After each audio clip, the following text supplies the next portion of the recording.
Hey everyone, my name is Jesse and I'm here to give you some insight as to what the judges will be looking for in your presentations for the Montreal Regional Science and Technology Fair.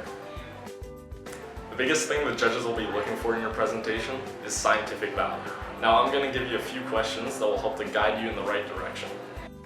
And in the second half of this video, Naomi will give you some tips as to how to deliver your presentation.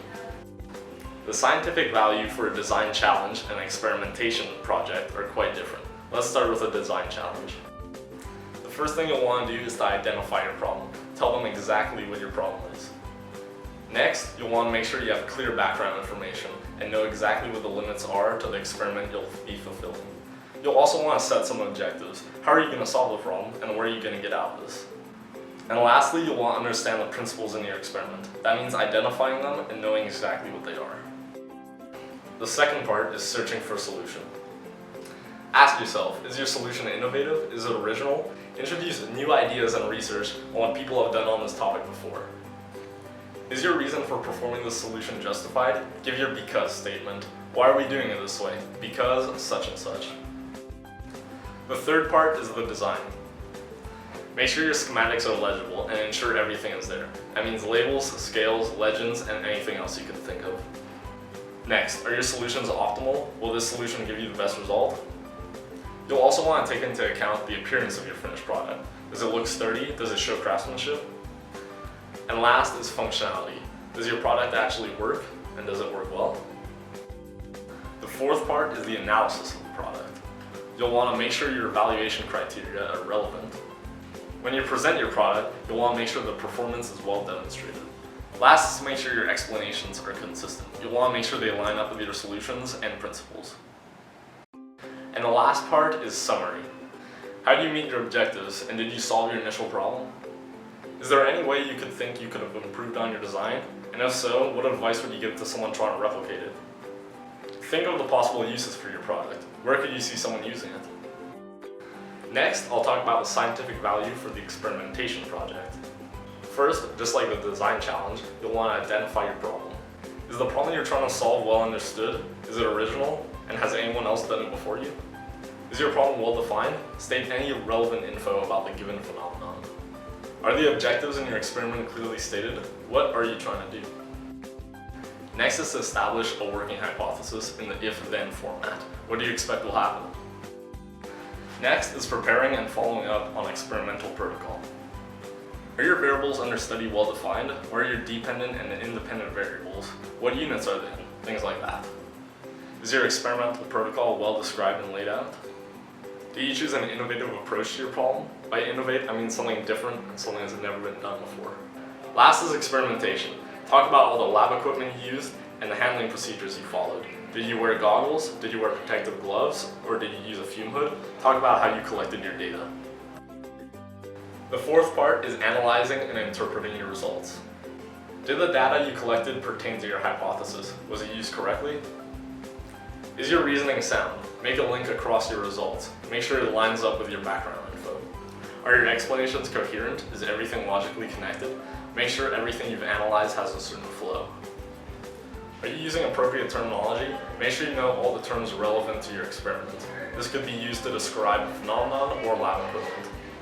Did you make any mistakes in your experiment? Make sure to explain any adjustments you made. Last but not least is your conclusion. In your summary, be sure to include the main points of your analysis, but don't go into detail though. That's what you just explained. If someone were to redo the experiment, is there anything you'd tell them to change? Does this experiment have any real-life application? And also, who would it benefit? What are those people researching? Now I'll talk about the criteria that's common for experimentation and design projects, starting with the learning approach. First, show the key steps of your process and the links between them. Next, provide a timetable of your process. You can also mention some of your original ideas and success stories, things that you came up on your own. Also, you can mention problems and how you were able to overcome them.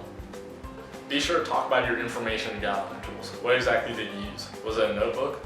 Perhaps have whatever it is you took notes in with you at the fair for a novel piece of your experiment.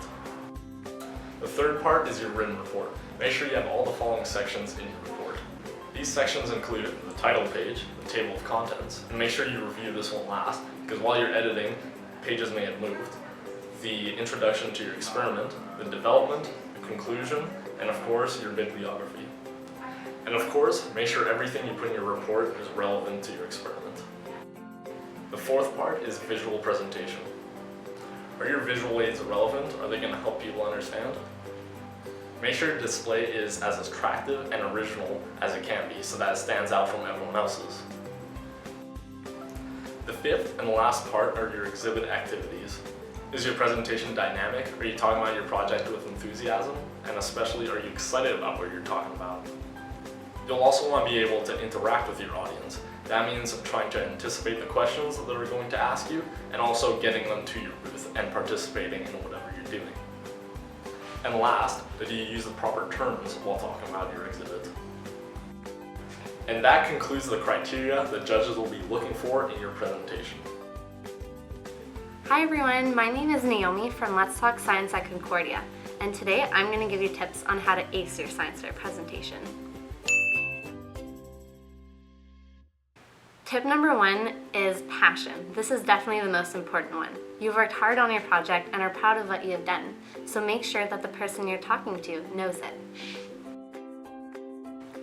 Tip 2 is to accommodate your speech to your audience. If you're speaking to a judge, some things are probably common knowledge between you. But if you're talking to, say, a child or a parent, they might not know as much about your topic as you think they do. So make sure that you take a bit more time to explain if ever it looks like they're lost. Tip number 3 is to ask your audience if they have any questions. Maybe they got distracted or maybe they got lost along the way, and you want to make sure that they fully understand what you're trying to tell them. Tip number 4 is to speak in a rehearsed and fluid way. You don't want to sound too choppy while you're presenting, and you want to sound calm because you know what you're talking about.